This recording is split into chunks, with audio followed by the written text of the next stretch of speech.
అపోస్తలుల కార్యములు 4వ అధ్యాయము. వారు ప్రజలతో మాటలాడుచుండగా యాజకులును దేవాలయపు అధిపతియు సద్దూకయ్యులను వారు ప్రజలకు బోధించుటయు యేసును బట్టి మృతులలో నుండి పునరుత్థానము కలుగునని ప్రకటించుటయు చూచి కలవరపడి వారి మీదికి వచ్చి వారిని బలాత్కారముగా పట్టుకొని సాయంకాలమైనందున మరునాటి వరకు వారిని కావలిలో ఉంచిరి. వాక్యము వినిన వారిలో అనేకులు నమ్మిరి. వారిలో పురుషుల సంఖ్య ఇంచుమించు 5,000 ఆయను. మరునాడు వారి అధికారులను పెద్దలను శాస్త్రులను యెరూషలేములో కూడివచ్చిరి. ప్రధాన యాజకుడైన అన్నయు కయపయు యోహానును అలెగ్జాంద్రును ప్రధాన యాజకుని బంధువులందరూ వారితో కూడా ఉండిరి.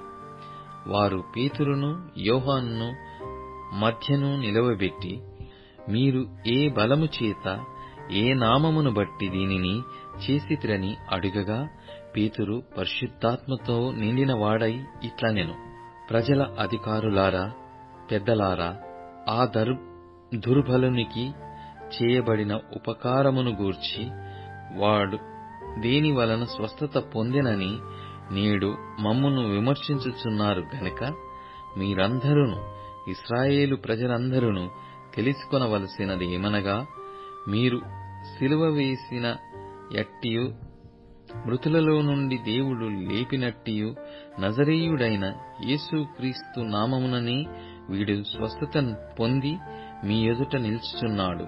ఇల్లు కట్టువారైన మీరు తృణీకరించిన రాయి ఆయనే. ఆ రాయి మూలకు తలరాయి ఆయను. మరి ఎవని వలనను రక్షణ కలుగదు.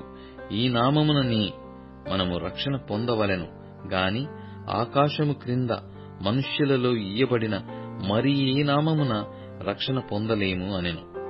వారు పేతురు యోహానుల ధైర్యమును చూచినప్పుడు వారు విద్యలేని పామరులని గ్రహించి ఆశ్చర్యపడి వారు యేసుతో కూడా ఉండిన వారని గుర్తెరిగిరి. స్వస్థత పొందిన ఆ మనుష్యుడు వారితో కూడా నిలిచియుండుట చూచి ఏమీయూ ఎదురు చెప్పలేకపోయిరి.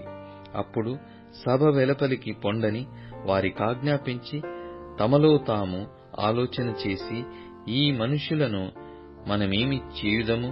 వారి చేత ప్రసిద్ధమైన సూచక క్రియ చేయబడి ఉన్నదని యెరూషలేములో కాపురమున్న వారికందరికీ స్పష్టమే. అది జరగలేదని చెప్పజాలము. అయినను ఇది ప్రజలలో ఇంకా వ్యాపింపబడకుండుటకై ఇక మీదట ఈ నామమును బట్టి ఏ మనుషులతోనైనను మాటలాడకూడదని మనము వారిని బెదురు పెట్టవలెనని చెప్పుకొనిరి. అప్పుడు వారిని పిలిపించి, మీరు యేసు నామమును బట్టి ఎంత మాత్రమును మాటలాడకూడదు, బోధింపకూడదని వారికి ఆజ్ఞాపించిరి.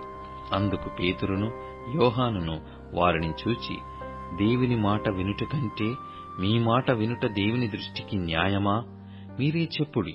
మేము కన్నవాటిని విన్నవాటిని చెప్పక యుండలేమని వారికి ఉత్తరమిచ్చిరి. ప్రజలందరూ జరిగిన దానిని గూర్చి దేవుని మహిమపరచుచూ ఉండిరి కనుక సభవారు ప్రజలకు భయపడి వీరిని శిక్షించు విధమేద ఏమీయూ కనుగొనలేక వీరిని గట్టిగా బెదిరించి విడుదల చేసిరి. స్వస్థపరచుట అను ఆ సూచక క్రియ ఎవని విషయములో చేయబడినో వాడు 40 ఏండ్ల కంటే ఎక్కువ వయస్సు గలవాడు. వారు విడుదల నుండి తమ స్వజనుల యొద్దకు వచ్చి ప్రధాన యాజకులను పెద్దలను తమతో చెప్పిన మాటలనన్నిటినీ వారికి తెలిపిరి. వారు విని ఏక మనస్సుతో దేవునికిట్లు బిగ్గరగా మొర్రపెట్టిరి, నాథా, నీవు ఆకాశమును భూమిని సముద్రమును వాటిలోని సమస్తమును కలుగజేసిన వాడవు. అన్యజనులు ఏల అల్లరి చేసిరి? ప్రజలెందుకు వ్యర్థమైన ఆలోచనలు పెట్టుకొనిరి? ప్రభువు మీదను ఆయన క్రీస్తు మీదను భూరాజులు లేచిరి, అధికారులను ఏకముగా కూడుకొనిరి అని నీవు పరిశుద్ధాత్మ ద్వారా మా తండ్రియు నీ సేవకుడునైన దావీదు నోట పలికించితివి.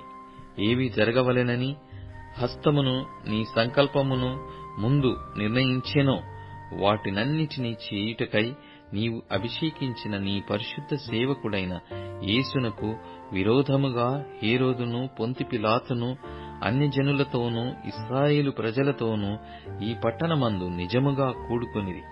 ప్రభువా, ఈ సమయమునందు వారి బెదిరింపులు చూచి రోగులను స్వస్థపరచుటకును నీ పరిశుద్ధ సేవకుడైన యేసు నామము ద్వారా సూచక క్రియలను మహత్కార్యములను చేయుటకును నీ చెయ్యి చాచియుండగా నీ దాసులు బహుధైర్యముగా నీ వాక్యమును బోధించున్నట్లు అనుగ్రహించును.